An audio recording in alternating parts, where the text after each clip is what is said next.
आज के दिन भारतीय जनता पार्टी की स्थापना हुई थी 6 अप्रैल 1980 को। उससे पहले भारतीय जनता पार्टी जनसंघ से नाम से जानी जाती थी, फिर भारतीय जनता पार्टी के नाम से जानी जाती थी। तो हमारे 2 सांसद थे, तो हमारा मजाक भी उड़ाया जाता था कि हम 2 हमारे 2 का। यही जो राहुल गांधी आज बोलता है कांग्रेस पार्टी ने हमें ऐसे भी होना है।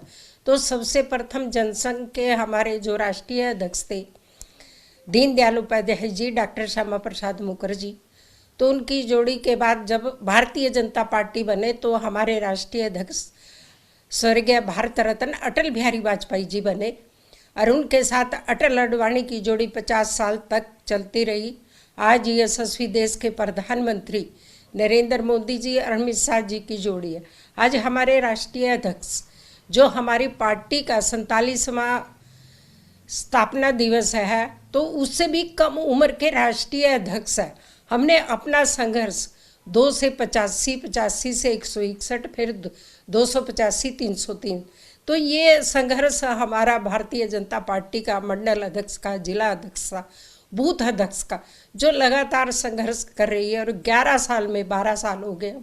12 साल में यशस्वी देश के प्रधानमंत्री के नेतृत्व में और राष्ट्रीय अध्यक्ष के नेतृत्व में हम भारतीय जनता पार्टी विश्व की सबसे बड़ी पार्टी है, सबसे ज़्यादा विधायक है, सबसे ज़्यादा सांसद है, सबसे ज़्यादा हमारी सरकारें हैं। और आज हम कह सकते हैं कि इस ट्रेन को चलाने के लिए अगर सबसे ज़्यादा किसी का सहयोग रहा, हमारे बूथ अध्यक्ष, हमारे पन्ना प्रमुख, जिन्होंने तीसरी बारी काम करके हरियाणा प्रदेश में और केंद्र में भारतीय जनता पार्टी की सरकार बनाई है। और हमारा मुख्यमंत्री नॉन स्टॉप नए हरियाणा का उद्धार करने में लगा हुआ है। और 50% उनका जो समय है वो पंजाब में अपने काम को, हरियाणा के काम को बताने का काम करते हैं। भाजपा में आपके परिवार की तीसरी पीढ़ी है। कटारिया साहब केंद्र में मंत्री रहे हैं। भाजपा ने आपको और आपके परिवार को क्या कुछ दिया है? हमारा परिवार जब हरियाणा पंजाब इकट्ठा था 1942 में जनसंघ आया, तो हमारे एक प्रचारक थे साबाद के ठोड़ गांव के सज्जन सिंह जी, वो कटारिया जी के परिवार को एक समाज सेवक बनाने में उनका बहुत बड़ा योगदान है। वो भी गाने गाते थे क्योंकि संघ हमारा कबड्डी खेलना, गाने गाना, भारत माता की जय करना, वंदे मातरम गाना, राष्ट्रीय गाना गाना, उनसे शुरू होना, गाँव को खेलने में जो खेलों को जोड़ना। तो यहाँ ये काम करते करते हमारा राष्ट्र स्वयं सेवक संघ है जो निस्वार्थ भाव से काम करता है। तो मेरे ससुर को जोड़ा तो उन्होंने काम करे, वो पार्षद भी बने। उसके बाद जब रतनलाल कटारिया जी कॉलेज पढ़ते थे तो फिर इनको भारतीय जनता पार्टी में जोड़ा। और इन्होंने जब भारतीय जनता पार्टी की स्थापना हुई उससे पहले ये इनका टिकट भी कट चुका था 77 में, फिर 82 का चुनाव लड़े। इन्होंने गाना भी गाया था बम्बई में। अटल बिहारी वाजपेयी जी जब राष्ट्रीय अध्यक्ष बने तो युवा मोर्चे में रतनलाल कटारिया जी थे, रामविलास जी के रतनलाल कटारिया जी की जोड़ी थी। तो इन्होंने गाना गाया, मेरी बीजेपी चमका दे रिमा, ला दे ऐठ भगत सिंह जैसी, मेरी बोस की टोपी ला दे रिमा। तो ये गाने सबको पता है कि कटारिया जी खुद लिखते थे, गानों का बड़ा शौक था। और संगठन ने 9 चुनाव रतनलाल कटारिया जी ने लड़े, बजाय कि किसी की वो करो, 1 रुपया भी घर से खर्च करके उनके जाने के बाद भारतीय जनता पार्टी ने मुझे टिकट दिया। मैंने भी चुनाव लड़ा लोकसभा का और थोड़ी सी वोट रहेगी, शायद कि संघर्ष और करना था। तो इसलिए भारतीय जनता पार्टी ने बहुत बड़ा मान सम्मान हमें दिया है। और एक दलित परिवार का, जुत्ती बनाने मोची चमार का लड़का भारत सरकार में सोशल जस्टिस और जल शक्ति मंत्री रहना, ये हमारे लिए बड़ा गौरव की बात है और हमारे परिवार के लिए भी बड़ा सम्मान की बात है।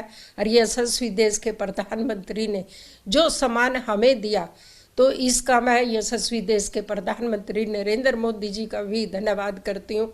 और जब मैं उनसे मिली, उन्होंने एक बात ऐसी कही जैसे परिवार का कोई बड़ा सदस्य कहता है कि 30 साल का मेरा एक अच्छा दोस्त मुझे छोड़कर चला गया।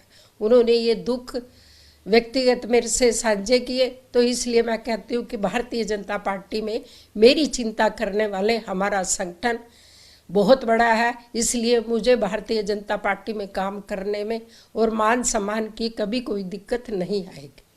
आपका इतना लंबा अनुभव रहा है, कुछ अपने अनुभव शेयर करना चाहेंगे? कुछ ऐसी यादें बहुत सारी है। जब बाबरी ढांचा 6 दिसंबर 1992 में गया, तो मेरी छोटे वाली बेटी 11 महीने की थी, तो उसको लेकर हम अयोध्या गए थे। और जब उत्तर प्रदेश के मुख्यमंत्री कल्याण सिंह थे, तो जैसे ही शाम को बाबरी ढांचा ध्वस्त किया गया और वो गया, हम वहीं थे, हमने कार सेवा करी, बिटिया को पीछे चुन्नी में बांधा हुआ था और बड़ी जोर से शंख बजे वो थे, तो पूरे फिर उसी समय वाजपेयी जी ने कहा था कि अंधेरा छटेगा, सूरज निकलेगा, कमल खिलेगा। वहाँ की जनसभा में ये बोलते हुए और सब फिर तितर बितर हो गए। शाम को ही मुख्यमंत्री जी ने, कल्याण जी ने इस्तीफा दे दिया, वहाँ की गोली बरसात हुई। तो सुबह ही एक मैसेज आया कि जितने कार सेवक हैं वो सब वापस चले जाए, अपनी बेटी को हम ट्रेन की जो सीट होती है बैठने की उसके नीचे लटाकर उसको सेफ लेके आए। आजकल वो केरला में मैरिड है, त्रिशूर में। और हमारे रामनाथ कोविंद जी, राष्ट्रपति जी, उसकी शादी में आए थे। ये कुछ पल है जो हमारे, जिसको हम कभी नहीं भूल सकते। ये मान सम्मान भारतीय जनता पार्टी में ही मिल सकता।